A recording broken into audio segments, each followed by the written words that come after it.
আসসালামু আলাইকুম। আশা করছি আপনারা সবাই ভালো আছেন। আমি আলহামদুলিল্লাহ ভালো আছি। আজকের এই ভিডিওতে আপনাদের আমি দেখাবো কিভাবে আপনার জন্ম নিবন্ধন চেক করবেন, আপনার জন্ম নিবন্ধন অনলাইন আছে কি নাই। আমরা অনেক সময় দ্বিধাদ্বন্দ্বে পড়ে যাই যে আমাদের জন্ম নিবন্ধন অনলাইন করা আছে কি নাই। চলুন আজকের এই ভিডিওতে আপনি জেনে নিন আপনার জন্ম নিবন্ধন অনলাইন করা আছে কি নাই। যদি আপনার কম্পিউটার থেকে থাকে তাহলে এই নিয়ম ফলো করে আপনার জন্ম নিবন্ধন চেক করে নিতে পারেন। একটা ক্রোম ব্রাউজারে ঢুকবেন। আমি ঢুকলাম ক্রোম ব্রাউজারে।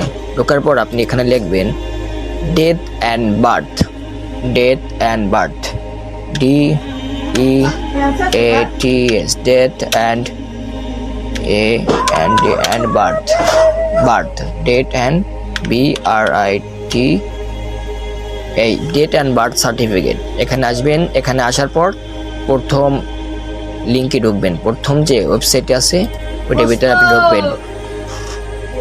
প্রথম যে ওয়েবসাইটটি আছে ওই ওয়েবসাইটের ভিতরে আপনি ঢুকবেন। এখানে আপনি আপনার জন্ম নিবন্ধন দেবেন, জন্ম নিবন্ধন নম্বর দিবেন এবং জন্ম তারিখ দিবেন। তারপর এখানে I am not a robot দিয়ে তারপর যাচাইতে চাপ দিবেন। যাচাই বাটনে চাপ দেবেন। তারপর আপনার জন্ম নিবন্ধন আসবে। যদি অনলাইন করা থাকে আপনার জন্ম নিবন্ধন এখানে শো করবে, আর যদি অনলাইন করা না থাকে তাহলে আপনার জন্ম নিবন্ধন শো করবে না।